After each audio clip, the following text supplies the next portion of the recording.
Hello, everybody, and welcome to the SoxProspects.com podcast, the web's #1 source for information on the Boston Red Sox from top to bottom, from Fort Myers to Worcester, across the Pike to Fenway, and all stops in between. Thank you all for joining us. My name's Chris Hatfield. I'm the executive editor of Sox Prospects. He's Ian Kundle. He is the director of scouting. We are here on what day is it of the Juan Soto sweepstakes, Ian? It feels like 150, but I don't think it's ever going to end until it ends tomorrow, probably. Until it ends tomorrow. Until it ends minutes after we put this podcast Yeah. up. Yeah, it is Saturday, December the 7th at 6:28 as I read this. We are literally going to check Twitter every time we switch segments on this episode because who knows what's going to happen. But right before we were going to record, someone signed for 100 Right. and whatever, 67 million or whatever it was. 182. Was it that? I don't remember. It was a lot. We'll get into that in a little bit. Yeah. It's the happiest season of all, and that's hot stove season. So thank you all for joining us. It's a time of the year, that's for sure. We're going to get right into it. But first, if you want to help the show, a few things you can do. You can spread the word, tell your friend, tell your fellow Christmas carolers in between songs, just, or make up lyrics. How about this? If you make up good lyrics to a Christmas or holiday song about the Sox Prospects podcast, I will sing them on an episode of the podcast. They have to be good, though. So I will be not listening because your voice terrifies me. Put it on. Yeah, no, it should. It should. I was the lead in my school play in 4th grade. All right. I was the narrator because no one wants to hear me sing. I'm dead have serious. A good narrator voice. Yeah, I was the narrator for all like the Christmas shows back in the day. Okay, all right. I was not allowed to sing and not allowed to act. I was a one-trick pony. Interesting. That's too bad. I rapped in our law school talent show. Gonna need a video of that show. ASAP. Yeah. I had cornrows too. It wasn't good. Oh no.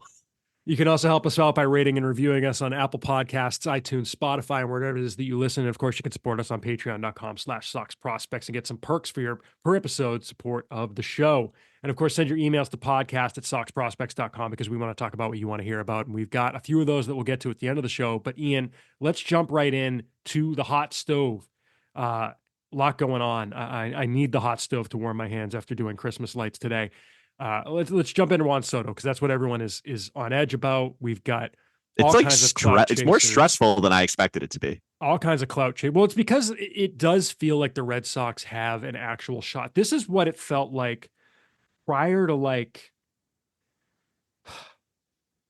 maybe I think almost prior to 2004. I feel like we've gone back to this where it's like the Red Sox are actually in on everyone, but it feels like there's a lot at stake. You know what I'm saying? Does that sound right? Like it does, but I also, if they miss out on him, I don't think it's the end of the world. If in a weird way, that's not wrong. As long as, and we'll get into the caveats, as long as other things happen and that money goes to use, but as opposed to them striking out again. Exactly. Like it just feels like they're better prepared than past where it's, yes, Soto is plan A, which he should be. Like we talked about it before we even knew that he was actually on the radar for them, that if you can get a generational player like him and you're the big market team, that's what every big market team should be doing within reason. It seems like, knock on wood, the Dodgers are not that involved. Yeah. Well, let's reset for the people who haven't been following along. So there are basically 4 teams in it. It's the 2 New York teams, the Red Sox, and somehow the Toronto Blue Jays. I don't see Toronto being a factor, though. When I was on, I did a radio hit this week, and I threw the Red Sox odds at getting Soto with the caveat that I know absolutely no inside information. I threw it at 30%, thinking 30-30-10. And I was not even right. I was 40-30-25. Red Sox at 25. 40 being the Mets. Yeah. That's probably about right. And then is there another 5 there? That's the Blue Jays. That's the field. Yeah. Yeah. Or the field. Sure. I mean, and it seems like the Dodgers kind of half got involved to put pressure on Teoscar Hernandez to resign with them. Yeah. Cause there are reports coming from LA, from some of the LA media people that they're close. So that would make sense to me because the Dodgers don't need him. Like they don't need Soto. It would be very bad for baseball if he went there. I'll just say it outright. Bad for baseball. And it's honestly like, it's the Theo Epstein, like you should not try and build a super team because at some point it's diminishing returns on your free agent spend. Yeah. Right. Like you don't need to win 120 games. There's no need to win 120 games. And it's win 95 and then win in the playoffs. Exactly. And Teoscar Hernandez had a career year there. Like he's a perfect fit for that ballpark. Perfect. clearly likes it out there. Like, yeah, Just that's a re-sign him. match. Yeah. Yeah, 100%. And for Hernandez, it makes sense to re-sign because he's probably going to get more from them than he's going to get from a team that's giving up a draft pick to get him. Correct. So So, that's why I think it's 4 teams, but like the Blue Jays, they just don't make any sense to me. Like their top 2 players are both free agents after next year or the next 2 years. I know Guerrero's a free agent after next year. I think Bichette's either next year or the year after. Their farm system's not very good. Mm-hmm. Their pitching staff is aging. Gausman's over 30. Chris Bassett's over 35. I think Gausman might be actually like 33 or something. He's sneaky old. He's one of those guys who's been around forever. They don't have a closer anymore. They DFA, like they non-tendered Jordan Romano. But apparently they're going to re-sign him. Oh, really? I didn't see that. Apparently they were very interested in re-signing him. It's just not a very good team. They didn't want to pay his arbitration number. Yeah. It's just not a very good team like last year. And Juan Soto doesn't fix their issues. You know, this isn't a team with one more year. Bichette's a free agent after this year. Yeah. Okay, so then both Guerrero and Bichette are free agents after this year. And it's like, to me, why would you be spending all this money to sign Juan Soto when you haven't even locked up your own core guys? That just doesn't make sense. And for Soto's sake, why would you want to go there? Bassett's a free agent after this year. Gausman's got 2 years. Yeah, they're in a weird spot. It's just not. Springer's a free agent after this year. It's just, I don't see the appeal. And it's not like they have like a loaded farm system with position players coming through in the high minors like the Red Sox do. It's just a weird situation. So that's why I think it's those 3. It's the Red Sox, the Yankees, and the Mets. The latest, I mean, Enrique Rojas is saying the Yankees are running 3rd in the race. He's obviously very well connected in Latin America. Mm-hmm. So we'll see. When I look at it though, I kind of, and I don't know how you feel about this because I haven't told you this is where I'm at, but I think it's going to come down to the Mets and the Red Sox because I think that when it comes down to it, I think there's 2 factors at play. If you're looking at who makes the most sense from a baseball perspective from Juan Soto, I think it's the Red Sox. I'm not sure it's that close. They have a perfect ballpark for him. Well, let's just get that off the bat. But it seems like he wants to be the leader of the team and kind of like build his own legacy with a team. And as good as Rafael Devers is, he's made it abundantly clear he does not want that role. Like he's very happy. Not Francisco Lindor in terms of like on field either. Like, no, Devers is very happy being just going out there, getting his swings in, putting up insane production and going home. Like he doesn't need to be the face of the franchise. And Soto can come to Boston and be the face of the franchise. He would be the most beloved Red Sox since David Ortiz immediately, like right off the bat. Yeah.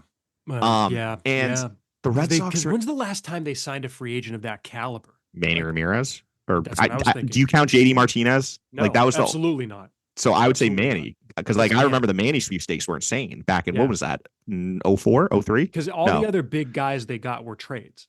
Yeah. You know, and like who do they sign as a free agent other than like, I mean, Schilling was a trade, but they had to basically woo him. So yeah, they recruited him to in a sense. I think it's Manny. That was the only one that I could come up with in my lifetime, really, that I remember. David Price, I guess, but like Price. I just think it's Price, but I just pitchers are different to me because when we'll get into the pitching market, which oh boy, but I don't know, pitchers are different to me. Like Manny just felt different when they signed Manny. Like that was it was. You know what it is? It's different in that it changed the complexion of the team at the time. Yeah, like it completely changed the perspective on the team and the way that like Price was an addition they needed. But it was a kind of more of a finishing piece, whereas Manny was a change of the trajectory piece. Does that make sense? And that does make sense. Hindsight, I could memory being faulty, but like I'm with you on that 100%. Yeah, you've got the on field of the current team, and if you look at if you stack the teams up, the Red Sox, the Yankees, and the Mets, in terms of who's best built for the future, it's the Red Sox, and it's not close. This is a team that has 4 of the top 25 prospects in baseball. It's got plenty of cap flexibility going forward to keep adding. They're clearly going to add an ace pitcher. I mean, I shouldn't say clearly, but it's in one way or another, they have the ability to add an ace pitcher either through free agent or trade this offseason. They have cost-controlled players to balance out Soto, which is what we said all along is the way you can afford guys like Soto is the way the Dodgers do it is you have to balance it out with several, homegrown free art players who are contributing or big time contributors in your lineup. The Red Sox are on the verge of potentially having both Roman Anthony and Christian Campbell in their lineups probably at some point by the end of next year. Yeah. And they already have Costas as pre-arb. They have him in the lineup. They have Jaren Duran is in arb, but still has 3 or 4 years of control. Wilyer Abreu probably, I mean, I wouldn't be surprised if he gets traded, but for now, pre-arb. Like, they have young, high upside individuals who can perform. I could see if things break a certain way, Meyer being in there too. Like, yeah, right? Like Meyer's another one. Teal. Didn't even mention him. Yeah. Yeah. And Teal, same thing. And then you look at you have all of those guys, and then you have a team that they're close. The Red Sox are close. They have a base. They just need what this team needs is something we talked about a lot on the podcast. Is they need high upside, 5, 6, 7+ WAR guys, and that's the biggest difference between them. They have that depth. They don't have the high upside talent, and this is the offseason where you can get that talent, and Soto fits perfectly. You compare that with the Yankees. The Yankees are an aging team. We saw it in the playoffs. They got run off the field by the Dodgers. That wasn't even close. Like, they don't have and it's not just their aging, their farm system is not good. Like, I've seen a lot of the Yankees affiliates, and I've gotten in some debates with some people. I'm not convinced Jason Dominguez is him. Like, and I'm not sure the Yankees are either, frankly, with the way they use him. I was just about to say, the way the Yankees are acting, he's not. Like, I'm not sold on him. The hit tool really scares me. He's also had a lot of injuries. Spencer Jones is not good. Well, dude, it's funny. Spencer Jones was in like the top 100 all year, and then finally Baseball America's top 10 came out, and he's like 6th in the. He's like 6th. Yeah, he's not. And then you look at their system. It's like, who is it? It's Dominguez. No, Dominguez is graduated, right? No, he's still on there. He was. Is he still on there? And then it's like, but then it drops down. It's low minors guys. It's rookies guys. It's rookie ball guys. Yep. Yeah, because George Lombard was in low A, and I like George Lombard, but like, he's years away.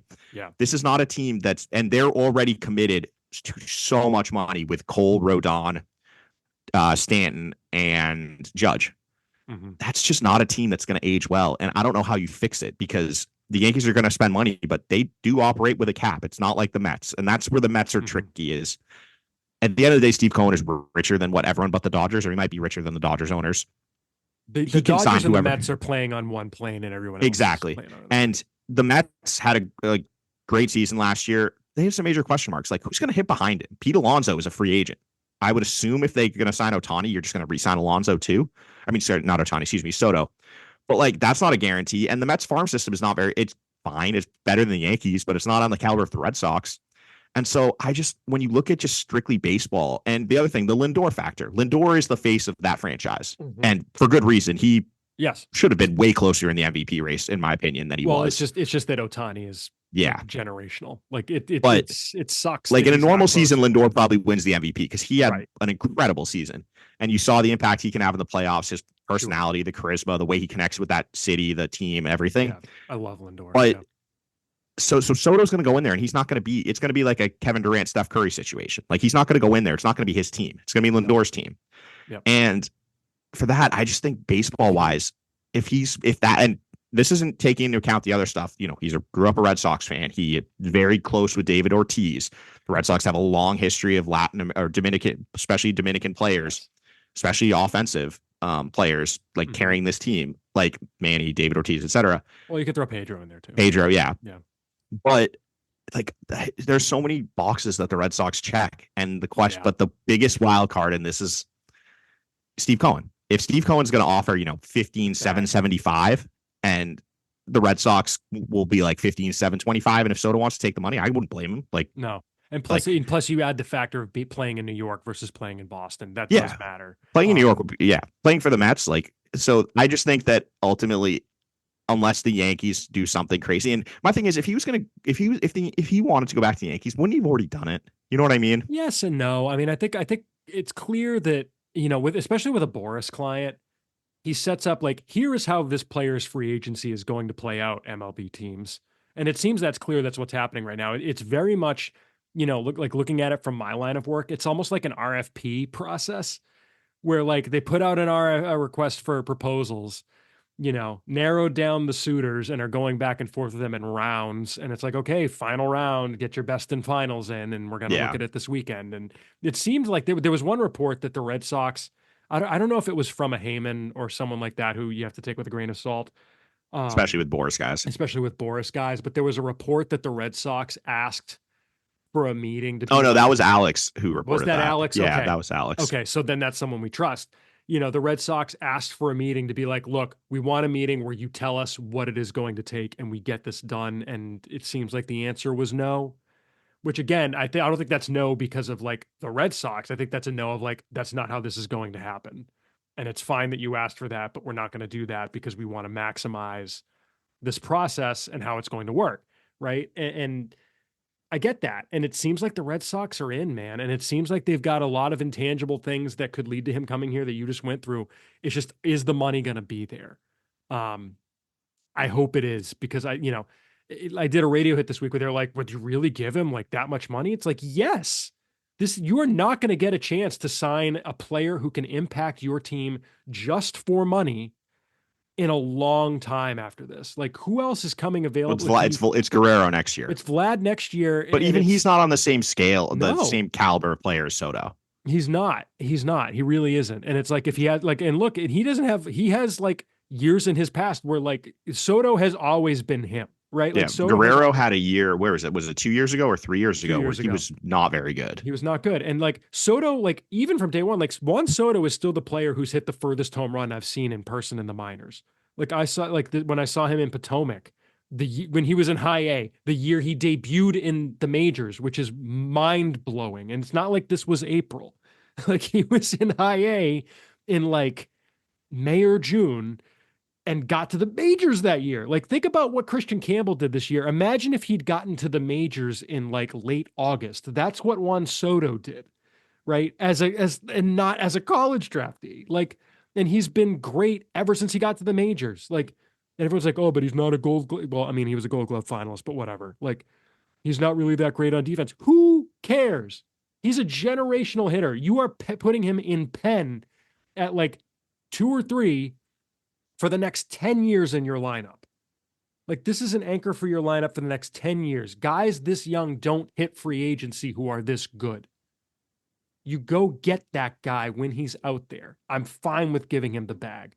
I mean, would you flinch at giving him what's your like max you would go to for him? Like does 50 AAV make you blink?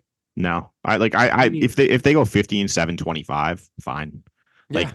I mean, I probably when you get close to 800 is where I'm like, you're getting a little crazy. Yeah. Well, but this is the tricky thing is, and this is, I think, Sean McAdam and Chris Cotillo did a great, or made a very good point about this on their podcast this week. It's like, Boris is going to have opt-outs in there. And yeah, whoever gets him is probably basically, I would guess the opt-out will be after what, year 3, 4, or 5, something like that. I wouldn't do it after 3. I could see 4 or 5. No, but I'm saying that's what they're gonna push for. Right. But whatever. You could even walk into an even better situation where you get him for the next 4 or 5 years, then he opts out, and then you can make a decision on, hey, maybe we don't need to pay him another 10 years at whatever. Mm-hmm. You know what I mean? Mm-hmm. And so it's just because he's 26, it's just such a unique case, and it's why Guerrero is the same thing next offseason. He's going to be 26 also. Mm-hmm. Exactly. But I think that ultimately it's going to come down to if we're deciding on baseball terms, the Red Sox make the most sense. If we're deciding on money terms, it's going to be the Mets. And ultimately, what does Soto want? And it's most likely going to be the Mets. That would be my guess. Well, because keep in mind the tax situation too, because New York is one of the few places where tax matters. The problem is that doesn't work though, because there's going to be deferred money in there, and it's deferred money and stuff too. But it's also not apples to apples. No, but also road games. Like you're only getting taxed for home games. So it's like I don't like when they just say like, oh, it's this much if you play in Boston and this much if you don't, because that's not the way the contract's going to work. Like they're going to write it with signing bonuses. There's going to be deferred money. Deferred money when he's living in the Dominican, and it's not gonna exactly. But also it's like when you play a road game, you get taxed in that state. You know what I mean? So it's like you're only getting taxed for in New York for the 80 games you're playing at home there. Right. So it's not as big a difference that like it's definitely if it was truly like full value is paid in New York and full value paid in Massachusetts, there's a massive difference. Sure. Yeah, but it's not if you do it in baseball terms, the way those contract works. Yeah, so, I feel you. I don't know. That's just my guess. Like, and we have no inside information, is that I think it's going to come down to the Red Sox and the Mets, barring the Yankees just blowing money out of the water too. Mm-hmm. Or maybe he loved it there. That was the other wild card, is maybe he loved it there, and we just don't know that. But, I think that, it's going to come down to, like, if the Red Sox make it competitive, you cannot fault the Red Sox if they're above, like, $650 million in this, which seems like they are already. They better be. Well, didn't I think Heyman yesterday said that 4 teams are over Yeah, well, 700. So, yeah, well, I'm sure you would. but I just, it's impossible to handicap. Like, it's going to come down to what Juan Soto wants, and we don't know what his criteria is. Mm-hmm. But it's nice to see the Red Sox in the game, and the Mm-hmm. thing that and it's obvious with them is this is holding up the entire offseason. Like, and Yeah, understandably, I think that what happens with Soto will dictate the next move, because let's say you sign Juan Soto, trading for a pitcher becomes a lot more appealing because you want to get someone a little cheaper for that high upside starter position, in my opinion. yes and no. We can get to that in a minute because Whereas, I don't. like, if you don't get Soto, just go sign Max Fried. Like, Yeah, that becomes a lot easier to me. So yeah. I think there's just a lot riding on this, and it seems like we're going to find out soon, because I think I want to bring it up exactly what he said, but Sean McAdam had a tweet earlier today that said, this was 3 hours ago, so about like 3 o'clock in the afternoon, 3:30. This can always change, of course, but source deems it unlikely that a Soto decision is made today. Better chance of it happening Sunday, and the Red Sox still in the running. So I think that's all you can ask for, and we'll hopefully know in the next 24, 48 hours what his decision is, because then things get really interesting. Yeah, I mean, then the whole process is dictated by whether you get him or not. If you get him, you're working one way. If you don't, you go another way. I mean, just like I said, we're going to be checking Twitter constantly on this. And Hector Gomez just said, "Source: the Red Sox taking aggressive stance and push for Soto." As Alex Spear reported, the team's pursuit represents an effort to do something they haven't been able to accomplish in at least the last couple of decades. And the fact that uses the term represents, I'm sure means it's copy and pasted from Alex's report. Um, Here's the thing too. If you're on Twitter or whatever, it ain't over until like Passan sings. Like Yeah. I'm not gonna believe anything I read in You're there. not trusting Polymarket? No. Oh God. Yeah. Do your poly market rant. I'm supposed to Well, remind no, you. it's just like, It's like, you got to look at how much money is in play here. Like, this is very different than the what a election when they were. market is. Oh yeah, well, basically what Polymarket is it's like you can bet on like futures, and it's like peer to peer, where money goes in and it changes the odds. And so with a thing like Soto, there's just such a small amount of money that if someone bets $100 on it, it's going to change the odds completely. And so anyone using that as a justification for why the Red Sox signed him, that's just not how it works. And similarly, um, don't like stop trusting random people who know nothing. The reason they do this is because if they're right, they can claim that they had it first, but they don't know. And if they're wrong, no one's going to care in a month, because no one's going to remember their name. So Right. just wait for Passan, wait for Ken Rosenthal, wait for one of them to say it, wait for Sean McAdam, wait for Alex Spear, wait for a trusted source, because until then, just everything else is just noise. 100%. And don't get too rung up on it. Like, it is what's going to happen is happen, and you have no control over the situation. And just taking everything you see on social media, especially in the environment it currently is, where you're incentivized to get drive engagement by saying ludicrous things. It's not healthy, and it's not going to be productive at all, because these people are getting what they want when you interact with them. If someone and the same people are popping out of the woodwork who are all about Jordan Montgomery last off season and things, all they're looking for is engagement. They're looking for those retweets. They're looking for people to tell them, you're an idiot, or this is wrong, blah, blah, blah. They don't care, because they're just getting the interactions. And that's the way Twitter operates now, is it's all about engagement. Just don't give them it. Just ignore it, because it's not accurate. It's not true. Even if it's what you want to believe, it's not real. Like, just wait for the actual trusted people to say it, and things will be a lot easier. That's my end of my rant on it.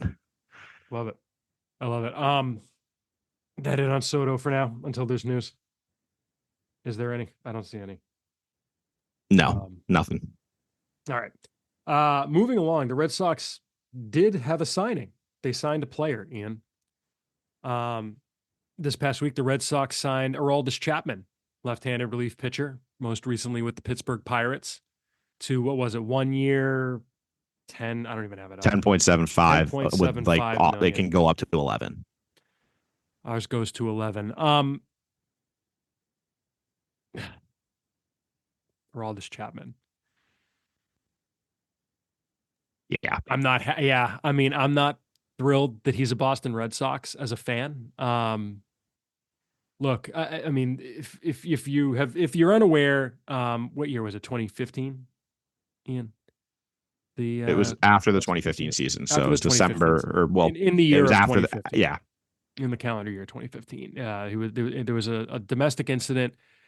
He was never charged, but police were called regarding a domestic incident where the details are in dispute of the actual dispute. There was a report that he may have choked his girlfriend at the time. Um, may not have, again, because charges were dropped. We don't know for sure. He has admitted, though, that afterwards he did go into his garage and fire his gun a number of times, not at anyone, but I would argue that, well, it matters, but it's still horrible. I mean, if you've had a domestic dispute with someone and they go downstairs and they're shooting their gun, that's not okay. Um, and Zach Scott, he was former interim GM of the Mets, and with the Red Sox, he was, I think, an assistant VP or something before he left to join Jerry Porter with the Mets organization. He not reported. He tweeted this week that when he was with the Red Sox in 2015, the Red Sox nearly traded for Chapman when he was with the Reds. They had a deal in principle to send Manuel Margot and Marco Hernandez to the Reds for Chapman.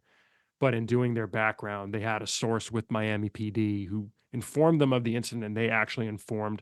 It seems like he's saying they informed the Reds of the actual incident at all, although it's possible he's saying they informed them of details with the incident. It's not entirely clear. And he said, I mean, he even admitted that it's based on what he recalls, which it seems like it may not be 100%. But at that time, they nixed the trade based on what they found out. 9 years later, the team is now okay with him being in the organization. We don't know what, no one's really commented on it. It's going to be interesting how, I'm sure they're going to get asked about, signing him with that background. We'll see what they say. Yeah, like I said, I'm not thrilled as a fan of the team that he is with the team. And look, I'm in my line of work, I'm all about, and I've said on here, like, people can learn from their mistakes, right? It's kind of part of what I do in my day job. But you know, there's a certain type of person who does a certain type of thing that it's not learning from it. You know what I mean? But I don't know. Look, not thrilled with it in the overall picture. And I think, I'm not going to, you can say how you feel about it. And then maybe we can talk about if you just talk about it on field, but I don't know. Floor is yours, Ian, on your thoughts. I've said my piece. Yeah, I don't love the player. He's not someone I would want on my team. I completely understand too if a fan and you have a problem with it and it impacts how you feel about the Red Sox. I completely understand that. Sure, 100%. I'm not here to tell you how How to what to feel. feel about any player. Like Mhm. everyone has their right to an opinion.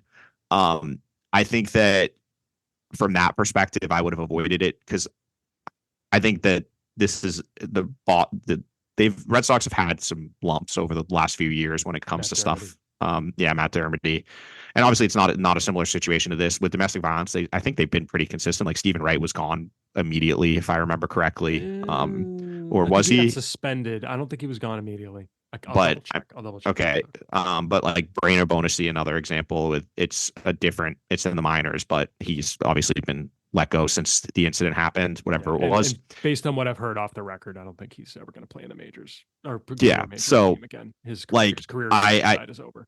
yeah, so from that perspective, I don't love it. From a baseball perspective, I get it. Mhm. I think that there's no such thing as a bad 1 year deal for a pitcher. He fits exactly what they need in the bullpen. And when I'm looking at the money that's being given out to pitchers in general, and by the way, we had a signing just now that we'll get to in a second. Breaking news, but it actually involves an ex-Red Sox from last season, an old Oh, did friend. O'Neill sign? He did. Yeah. Interesting. All right, we'll get to Um, that in a minute. but I he fits what they need really well, and it is a 1 year deal, so there's no risk. Like Tanner Scott is going to get a lot more money, I think, than people expect. I think that this deal, like I've seen a lot of people are talking about, oh, he's going to get like 460 something. Like I think you're north of that substantially, and I just am not comfortable giving that to a reliever. We have seen how volatile relievers are from year to year. you can have a guy who's a stud one year who turns into a pumpkin the next season.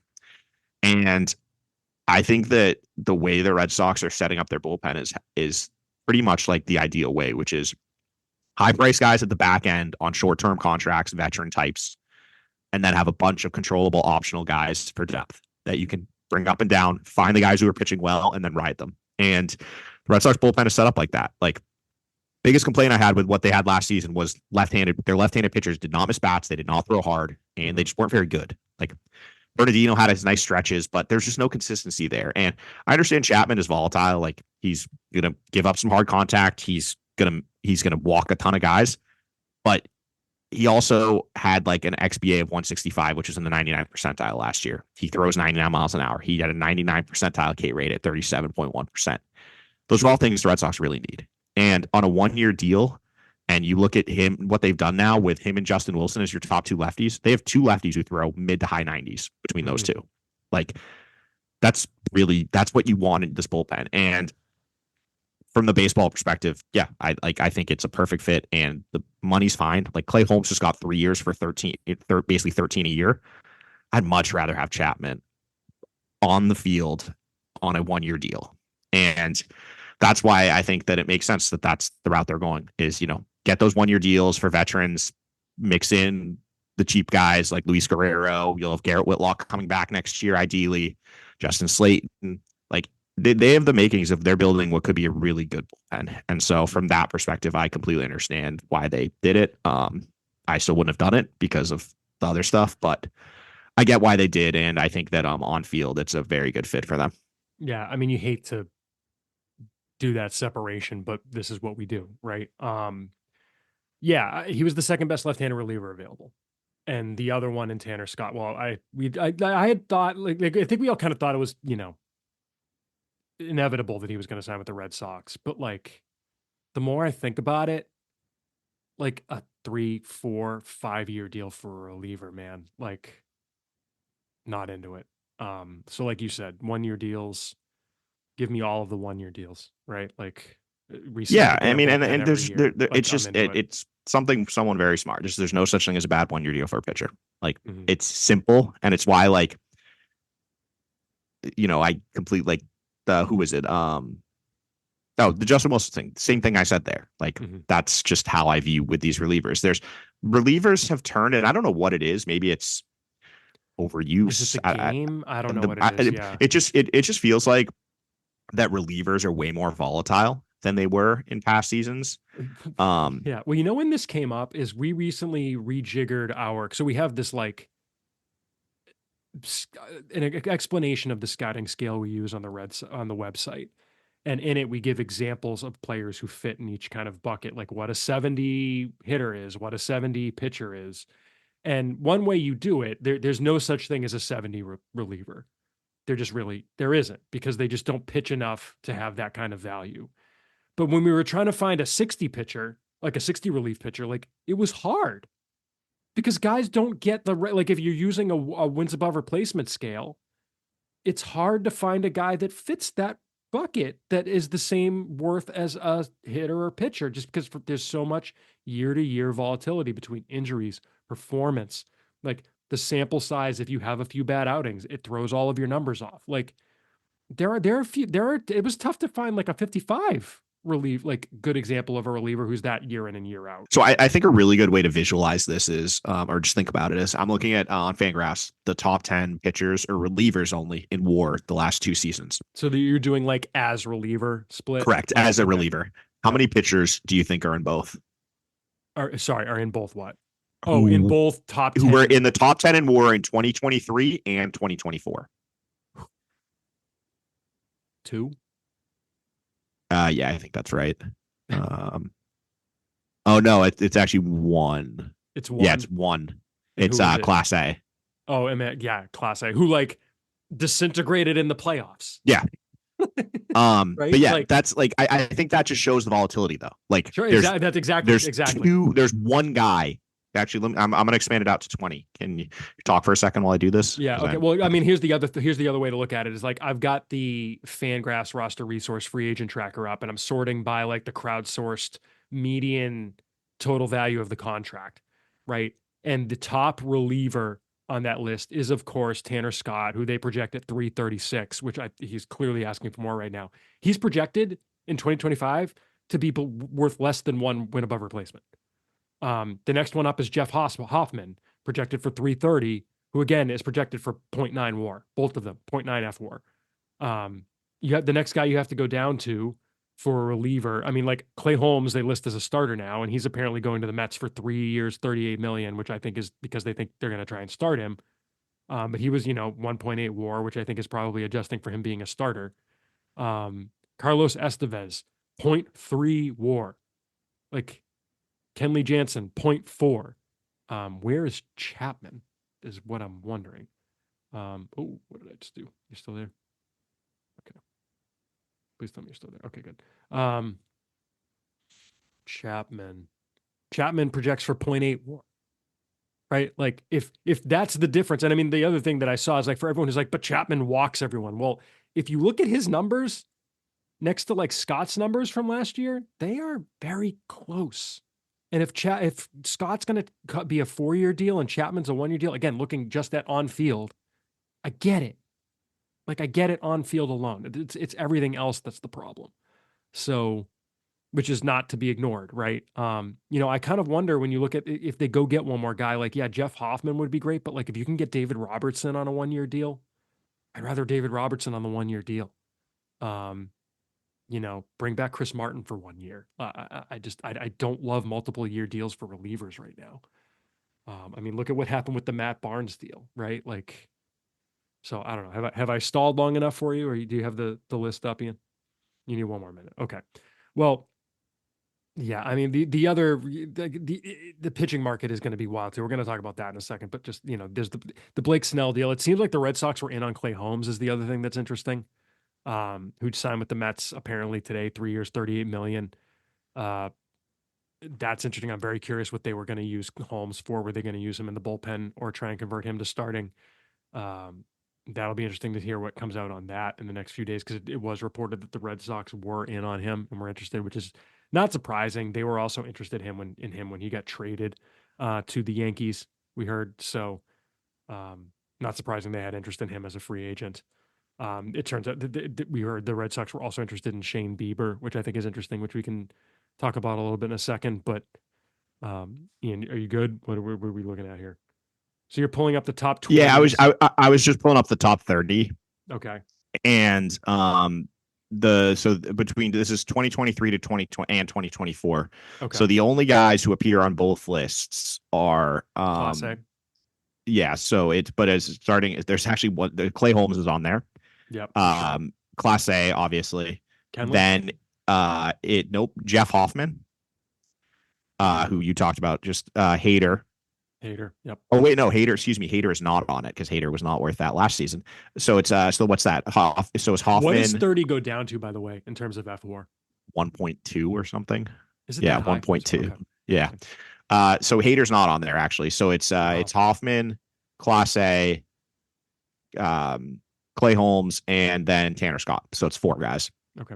So think about that. Scott's going to get paid this offseason. But think about that. So from year to year, the top 30 relievers in FWAR, and there were 4 players who repeated from 2023 to 20.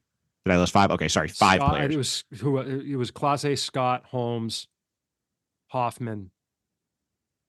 That was it. It was 4. You listed one more. No. Okay. I thought Hader, but Hader wasn't on it, actually. Oh, right. Okay. All right. Fair. Okay, so 4.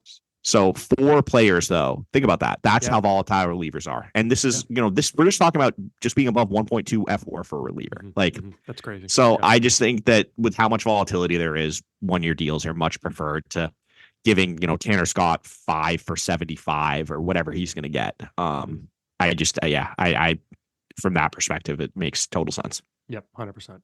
I guess that then gets us to something I was starting to get into, Ian, with the guys they didn't get.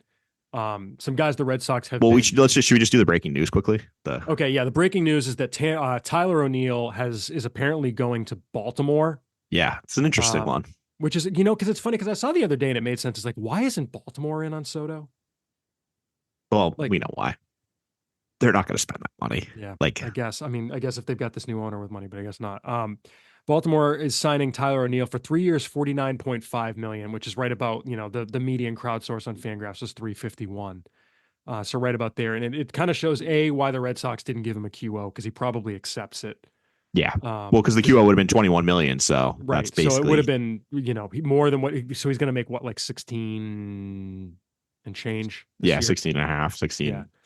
But you think about it. So if he takes 121, he basically just has to beat 2 for 20, 25 or whatever next off season. He easily gets that. Yeah. Yeah. And he's 30. So it's like, this is probably his last huge contract.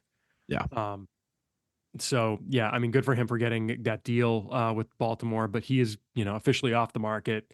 Some other guys who were off the market that they were interested in, apparently they were interested in Shane Bieber, which I see. I saw some people who were like, well, how do you have both Bieber and Giolito, who might not both? I mean, Bieber's not going to be ready till midseason. Giolito it sounds like he's probably not going to be ready early for the opening day at least. But there's weirdly like not a lot out there on when he's going to be ready. Yeah, so at first I was interested in that Bieber contract or just in the player, but then the more I thought about it, it doesn't make sense what the Red Sox need because they already have Giolito in that spot. You can't have a second guy coming back. I don't agree because I think that look, at some point this year you're going to need to dip into the Criswell, Fitz, Priester, Dobbins group to make starts. Yeah. If that's April instead of June, it's April instead of June. I guess.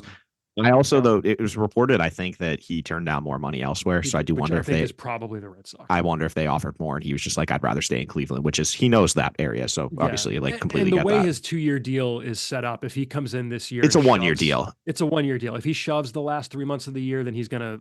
He doesn't even have to shove. Look at Matt Boyd. Right. Matt Boyd just got 29 million off of like 6 starts. Like he doesn't have to shove. He just has to be serviceable, and he'll get more. True. That's true. I mean, Kikuchi had an up and down year, and he got 363. Severino got 367. The pitching market, the starting pitching market is insane. Like I'm looking at the Red Sox were in on Snell, who got 182. Heavily deferred, we should say, but heavily deferred for sure. But it's still like 30 plus AAV. 30, yeah, it's like 31.36 per Fangraphs. But it just, I think it shows 2 things to me. Is number one is that they played the Nick Pivetta market so well. The fact that they read that perfectly. Pivetta probably can get he's going to get 3. The Kikuchi deal. I think he'll get 360, 365, something like that. He'll be around there. He could even get a 4th year, frankly. He's younger. Is he? He's younger than Kikuchi. Isn't Kikuchi 33 or 34? Yeah. Yeah, but Pivetta could get 4 years. Severino got 367, so he probably. I think he's probably comparable to Severino. Yeah, maybe a little better. Yeah, but the other thing is that to me, it shows that if the Red Sox are able to go out and get whether it be Crochet, Jared Jones, someone like that in a trade, or sign a Max Fried type. Well, it's really Max Fried or Corbin Burns in free agency. Mm-hmm. If they shopped Cutter Crawford, they could get a lot back, I bet, in return. Because that's the thing is you've got that depth of guys that can make spot starts. You don't want them in the rotation for 180 innings, but see, I'm fine with Crawford in the rotation for 180 innings. My point is that's what I'm saying. Yes. If you replace him, yes, correct. But it's that type of profile, a guy who can give you 180 innings is just so valuable these days. And having Crawford under team control for I think 3 more years. Like that's a really nice asset if they are able to go out and the thing is you probably need 2 starters to be able to trade him. Like just getting I think you're free. Trading him if you get 2. That's what it is.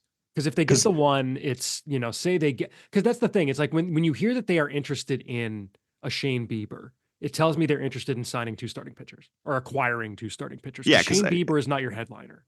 No, to me it's you have to get. I think I'm almost at the point where you have to get one of Fried, Burns, Crochet, Jared Jones, something like that. You have to get someone of that caliber. Mm-hmm. And then a big drop to Flaherty and Manaea. Exactly. And then I'd like a Manaea type would be perfect for that second spot. Or like that's where I think like Kikuchi would have been a nice what. Right. I'm just worried about what those guys are going to get. Well, that's the issue is the contract, which is why like sign Fried and then trade for Crochet, Jones, something like that. Mm-hmm. Maybe that's the way to go. And I think that's if they got 2 of that group.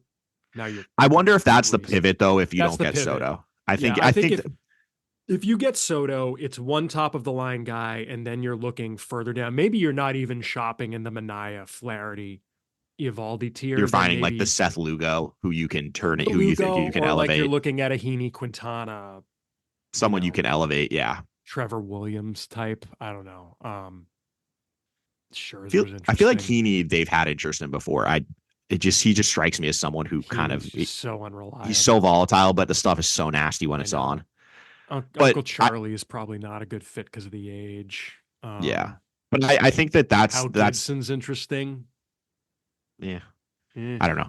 They need to raise the ceiling of the Reunion with Kyle rotation. Hart. There you go. Yeah, they just need to raise the ceiling of the rotation, and I think the reason we haven't seen anything yet is because we're just waiting for Soto. And Well, yes and no, because look, I mean, like there's been a sentiment that I've seen of like the Red Sox need to be doing other stuff and not just waiting on Soto. They're not just waiting on Soto. It's everyone else is also waiting on Soto because they know that the teams that don't sign Soto are going to pivot and maybe give more 100%. It's why to like Burns it or makes no Freed. sense to trade Crochet right now, or to No, trade no. or to sign or for Max Fried to sign, or for Burns. Mm-hmm. Or that's why it's a little surprising Adames signed, frankly. Is like, you would think, what if the Yankees don't get him? Maybe that's where they pivot. Yeah. So I mean, but the Adames deal, and maybe we'll use that to move to position players. He got a lot more than I would have given him. I think he's a Adonis. really nice player, Yeah, but 7,182 is. I mean, his crowd source on Fangraphs was 6,150, and that seems a lot more reason. I mean, he basically got one more year and like another million per year, but he's a good player. I do good, but not. that's a He's lot. not someone I would want to tie up long term. Yeah, Like, that's a deal that I feel like in 2 or 3 years is gonna look really bad. yeah. He can't have fastballs at all, Mhm. and he strikes out a lot. I don't know. That's a scary contract, and it's why it's interesting, because a lot of the pivot plans, like we've heard, it seems like I still think Costas is going to be the first baseman and Devers is going to be at third base. But if you're going to do something, moving those guys around, or potentially moving Costas, like Mhm. Adames was definitely one of the pivot options, I feel like, and now he's off the board. He was, and like I just the Bregman thing, like I have the same concern about him. at I don't think that 31, giving him 6 or 7 years. I just don't have any interest in that. I don't either. It's why Soto is going back full circle. It's why he's such a unique case, because he's 26. You know, it's a lot different giving a 26-year-old 14 years or whatever, or Frank, whatever. You don't really care about the end of that deal.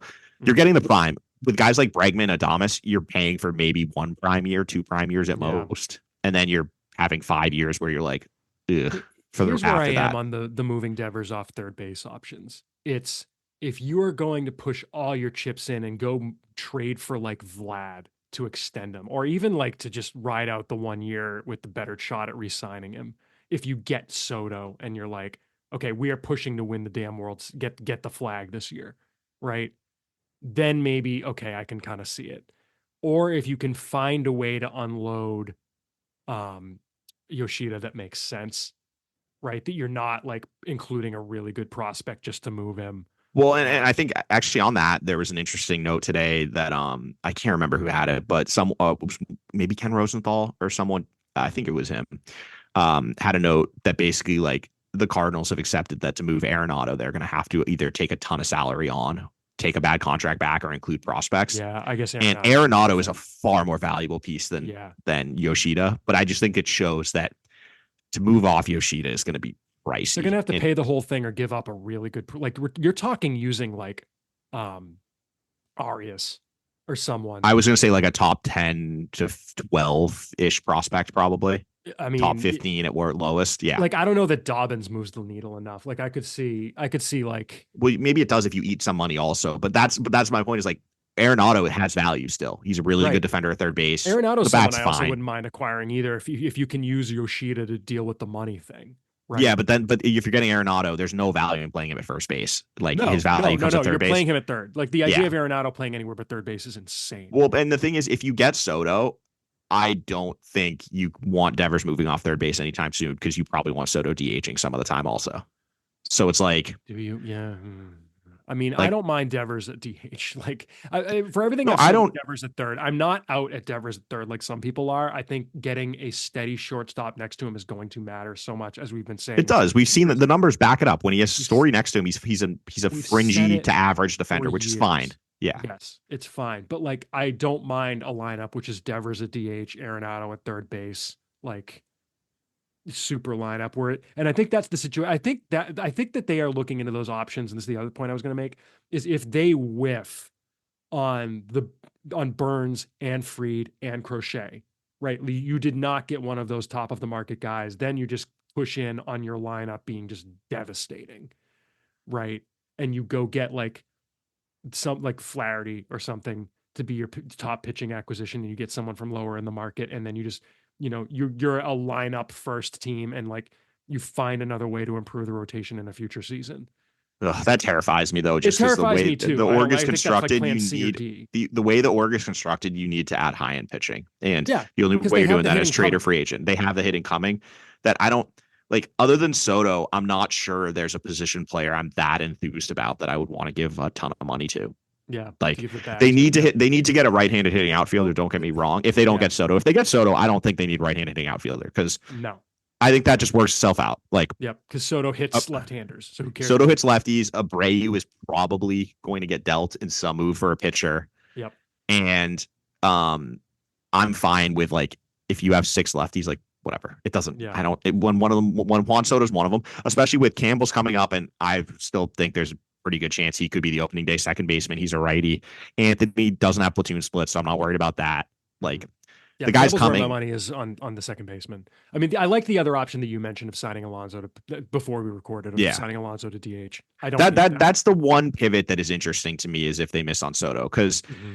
Alonso, like he has his warts, don't get me wrong, but at the end of the day, in this ballpark, he'd probably hit 45 home runs, and he's basically Tyler O'Neill on steroids, frankly. Like in Well, terms of not literally performance, on not steroids. literally, but like in terms of performance, you basically just Be take what careful. O'Neill did. You Yeah, you know what I meant by I that though. know. I know. You just take what O'Neill did and you get the better version of it. You get like Yes, the he's a best rich possible man's version of it. O'Neill in the lineup. Yes. Yeah. And so that's I don't hate that if the price is right. Yeah, Um and then you move your chips to making the rotation killer, right? Like yeah. that's the thing. That's when And you that make sure you go get Burns or Fried or Crochet. yeah, Like, exactly. yeah, yeah. So Which Burns scares me because the money he's going to get and everything about the trend. But we don't have yeah, to. I think and also I think they need a lefty. So that's why Fried or Crochet would be my preferred there. But Mhm.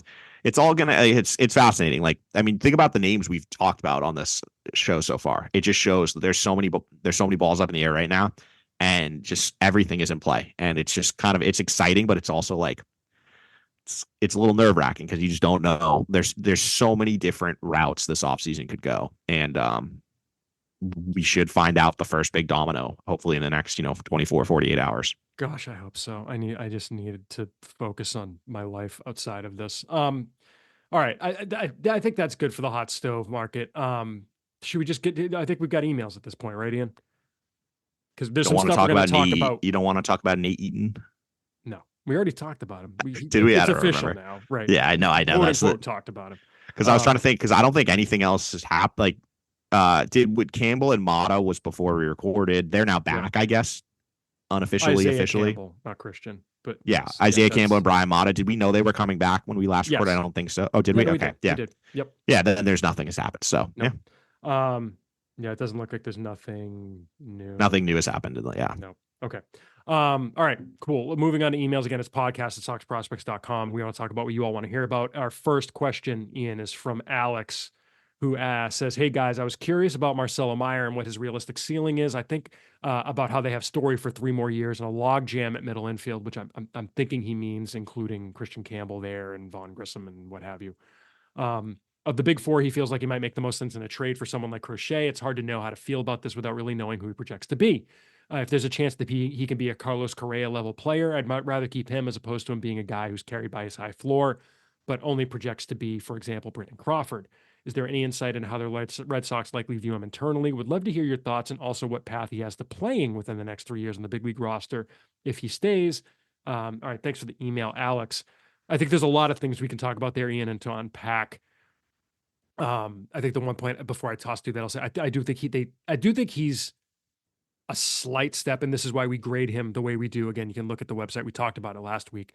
We grade him a slight level below Campbell Anthony, but he's still a stud.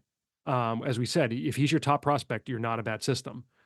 I kind of take issue with the only Brandon Crawford point because if he turns out to be Brandon Crawford, that's not a bad outcome. I'm sure No, they'd that's love him being Brandon Crawford. yeah, that's a fine outcome. Yeah. I think the ceiling is Corey Seager. I've always kind of liked that comp as a ceiling, best case scenario. I think people sleep on Meyer a lot because of prospect fatigue and because of the fact that we haven't seen him fully healthy for like a full season in a while, Yeah. which is its own problem.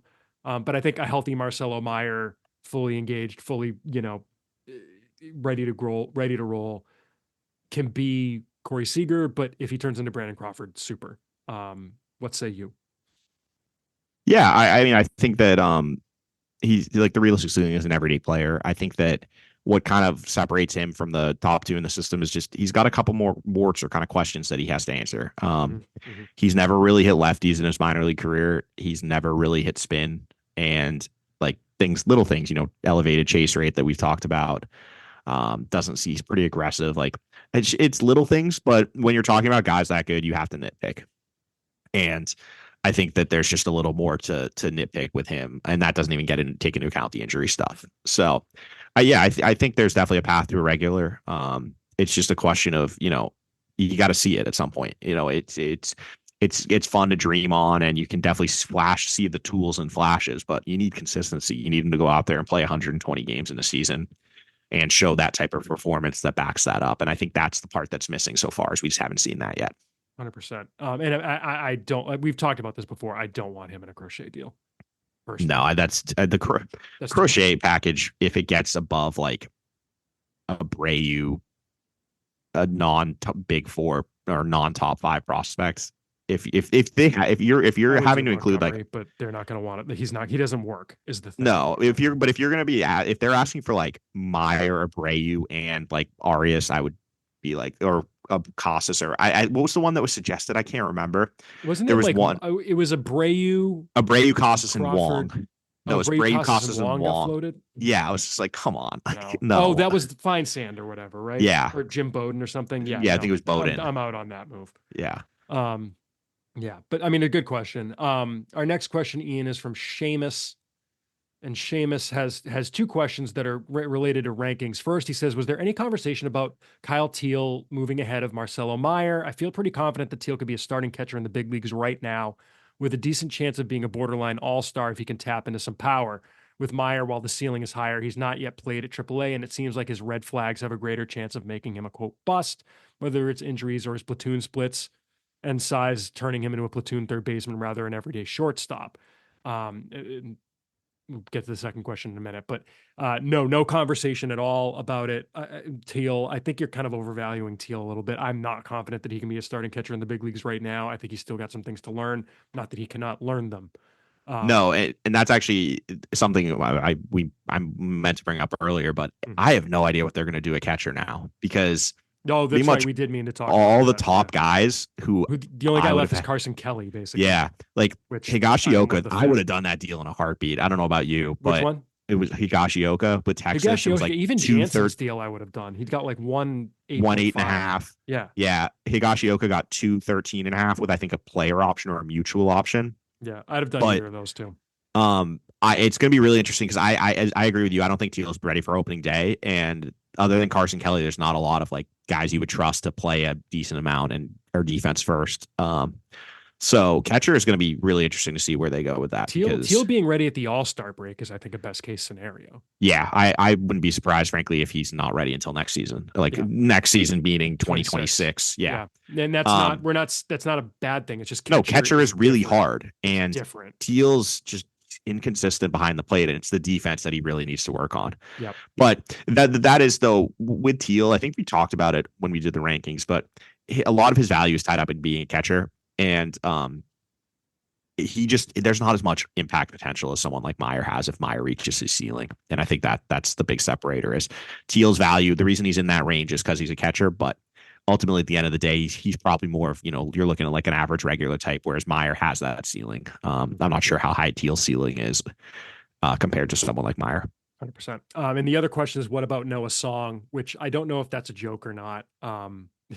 If it's not a joke, zero conversation. Look, Song basically hasn't pitched since 2019. He's also going to be 28? Yeah. I mean, look, if he becomes a useful AA pitcher, and I don't mean this to besmirch the man, But like, if he becomes a useful AA pitcher, that is like, it's like the Michael Jordan hitting 200 in AA might be his best athletic feat argument, right?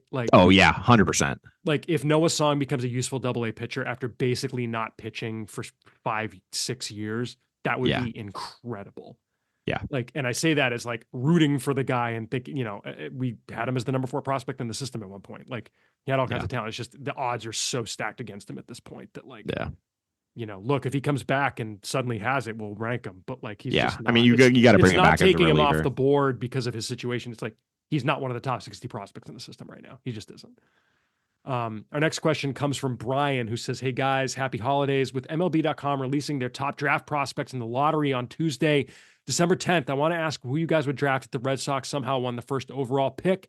Well, the easy and maybe correct answer would be Ethan Holiday. I wonder if the Red Sox would think about picking Seth Hernandez, who at times reaches triple digits with a 65 grade on the fastball. Curve has a 55 grade, slider with a 50, change with a 60. He's 6'4", 18 years old. I can see how a team would salivate at the thought of him as a future ace. With the Red Sox new development system basically being driveline, I wonder if they would lean more towards picking a pitcher rather than a shortstop/third baseman, or am I just reading too far into this?" Thanks for the email, Brian. And we were saving this for this email. The Red Sox draft lottery, the MLB draft lottery is on Tuesday. The Red Sox have, what is it, Ian? A 1.5% chance. They are, what is it? 1, 2, 4. They have the 10th best odds of getting it. Because there are two teams that didn't make the playoffs who would have had better odds who cannot. It's insane. The White Sox are one of them. It's just one of the most remarkable things that they had by far the lowest winning percentage this year, and they can't even pick in the top 10. It's crazy. Yeah, that's one of the weird things with the lottery. Look, to be perfectly honest, I am like looking at MLB.com's draft list and Baseball America's draft list and just kind of skimming them. Look, we talked about this before we recorded. I think it's the way I view the Red Sox draft philosophy now is this: first round is BPA, best player available. Don't care what position they play. Yeah. Best guy you can get in the first round. After that is when your draft strategy for that draft gets implemented. Mm-hmm. Whether that, this past year was arms mostly, if not, I think entirely from college, and stock up the pitching. Maybe this year, depending on where we're at in July, they'll have a different philosophy. Maybe they'll be like, okay, we're graduating 4 stud hitters. Maybe we need hitters a little more than we did last year, and they do a little bit more balance. Maybe they go heavy on pitchers again. Maybe they make sure the second rounder is a pitcher, and then after that, it's more balanced. Who knows? It's going to be BPA, whether that's Ethan Holiday, who, is Jackson's brother, right? And Matt's other son, high schooler out of Oklahoma. No. I think there's another one. So just another. Right. Yeah. I'm pretty sure there's a third one. 3. Yeah. Yep. There are 3. You're right. Jace LaViolette out of Texas A&M, another outfielder from Texas A&M. That would be actually really funny. 6'6", 230, by the way. Yeah. 65 power grade on Pipeline. That would be great. And then there's starting pitchers. Hernandez is the best high school arm right now. There's also college arms. Jamie Arnold out of Florida State, who's a lefty. Grades on MLB Pipeline: 60 fastball, 60 slider, 50 changeup, 55 control. And Tyler Bremner out of UCSB: 65 fastball, 55 slider, 65 change, control 55. That said, I always kind of, and this is not to knock any rankings or anything, and the rankings at BA are kind of similar. They have LaViolette number 1, Holiday 2, Bremner 3, Arnold 4, Hernandez 5.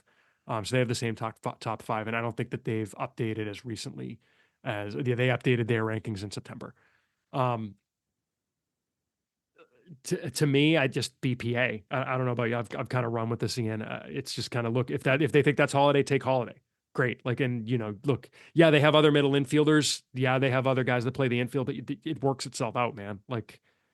Yeah, I mean, I would say best player available. I would be unlikely if you're picking first. I'm probably not taking a pitcher unless I think they're Paul Skeens. There's just too much risk with the opportunity cost there of losing a potential everyday bat for a guy who there's just so much volatility with arms. So I think one of the bats would be most likely, but unless one of these college guys, shows to be like Paul Skeens level, which I don't think is going to happen because I don't think there are very many Paul Skeens floating around. And I mean, look at it this way. Jay Groom was considered the best talent in his draft. He fell largely due to off field, but like, look what happened. Like that can Yeah. happen with pitchers. So, Yeah. um, yeah. So So I would just look at the top available bats. But as you said, just so much can change between now and next year's draft that it's just hard to pick anyone out right now because we're just going off of, mhm. just junior year of high school or college or sophomore year of college stuff. So Yeah. there's not a lot there. But it's going to be interesting. I mean, the Red Sox perspective, I think the biggest thing is they just don't want to get jumped because they don't want to fall behind those two teams that get pushed out of the top 10. Mhm. By the way, Ian, to double back on something because I'm closing tabs and realizing I didn't say anything about this. The Stephen Wright thing, the personal conduct policy suspension was in 2018. He was still with the organization after that. It was in 2019 he got suspended for testing positive for growth hormone. Was that when he Um, got released? and he had an 80 game suspension. He did come back after that, but and then he got Tommy John. He was Got it. released So in I October. was mistaken when I said I thought they released him like Yeah. pretty quickly after, so that Yeah. was not So correct, and he I stuck apologize for around for that. another year. He stuck around for another suspension and then needing Tommy John before Got he it. would finally So release that him. was my mistake. No. It's Uh, I mean it's fine. oh no, I That just was wanted to years say ago. I'll Yeah. admit I was wrong. One thing I will say that we haven't mentioned yet, the other kind of Rule 5-ish, or not rule, well, it is Rule 5, but the other winter meetings event Oh, Rule that 5. Yep. that's going to happen that we haven't really talked about is the Rule 5 draft is on Wednesday, Yep. and It's Wednesday unlike or last, Thursday. I thought it was Thursday. is it Thursday? Um, It's it usually Thursday is morning, I the think. 11th. Yeah, that's Wednesday. Okay. It's Wednesday, I think. Okay, so it's Wednesday. So Yeah. maybe we'll try and record that night. But up until that, unlike last season, I'm not sure. I doubt. I would be surprised. I'll say if No. they had anyone taken in the major league portion of the draft. Mhm. I understand. Like I've seen some people saying maybe the team takes Yordani Monegro. I would be surprised. I just don't. No. He's too far away, It's too far. and I don't see any of the It's not bats really impossible. being that appealing. Like Um, Castro, I just don't see it. no, I think the likely point in, and I think I the Red Sox do have an open spot, so I do wonder maybe they try to take one of these pitchers, just Well, see they if have they an can. open spot if Chapman doesn't sign Correct. before So I do 25. wonder though if they do look to take someone in the MLB draft, that'll be interesting to follow. But in the minor league portion, I would not be surprised if they lost a couple of guys. One or two, yeah. It's not going Yeah, to be like they're last year where it was a jailbreak. For no, the but like system. I'm like looking at the list of who's available for them. Guys like Brian Gonzalez, Robert Kwiatkowski, they're players who will interest teams. Because realistically, in the minor league portion of the Rule 5 draft, what you're looking for is guys who can just be solid org players. And it's like, hey, we need a first baseman in Double A. Brian Gonzalez could do that. Or, we need a pitcher who can give us innings, be a swingman, Triple A. throws a ton of strikes. Kwiatkowski, perfect for that. So that's the type of profile of guy I could see them losing in the minor league portion. But it's not going to be like last year, I don't think, where it was just everything was gone. Yeah, it's not a list of guys you look at and it's like, how did they leave all these guys Yeah. unprotected? I mean, the Ryan Fernandez one still just really is confusing to me. I'm going to guess it was the injury related, but That was the injury risk. Yeah, but still, like, I just don't, not protected. I would love to see him with this current pitching infrastructure. But anyway, that's beside the point and something we've made before. But yeah, so we've got it's a big week. I mean, hopefully some signings, the draft lottery, the Rule 5 draft, which is one of my favorite things. I've definitely been doing some research on it. Got a few names I like. So we'll see. They're all pitchers, by the way. So by the way, if you want New York Yankees, who the Red Sox might select in the minor league portion, everyone's favorite. I'll give you Mike and I pulled some names. Hold on one sec.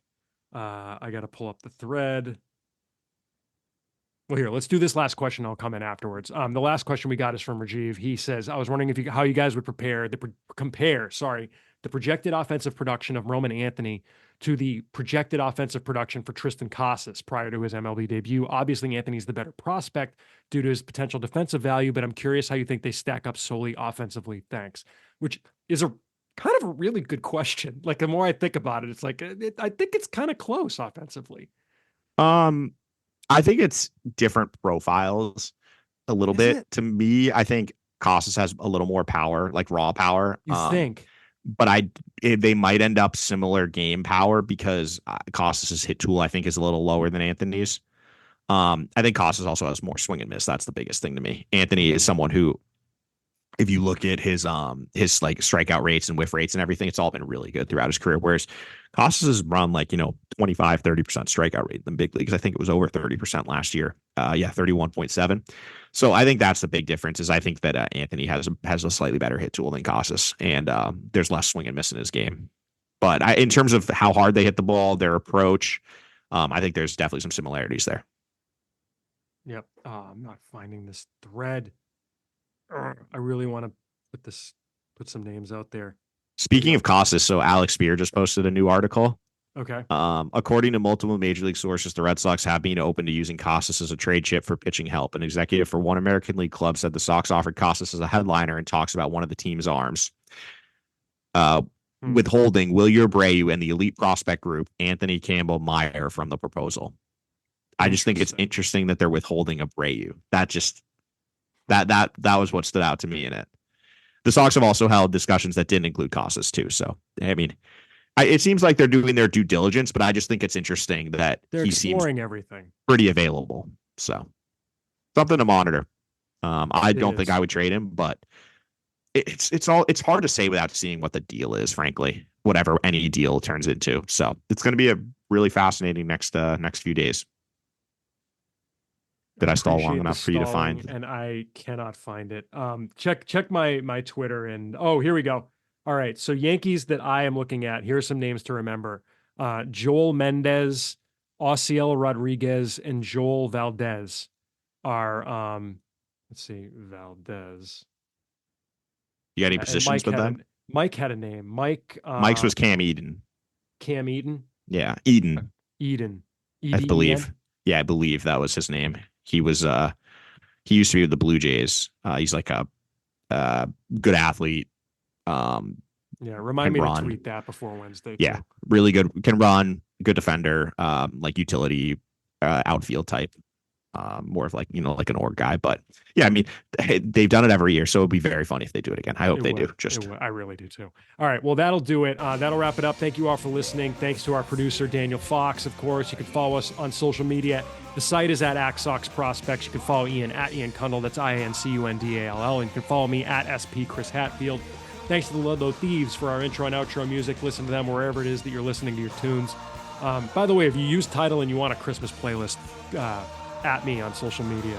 I just threw together 100+ song Christmas music playlist. A very happy Christmas. So happy to share that. Thank you to everyone who's listening, and thank you to everyone who supports us on patreon.com/Sox Prospects.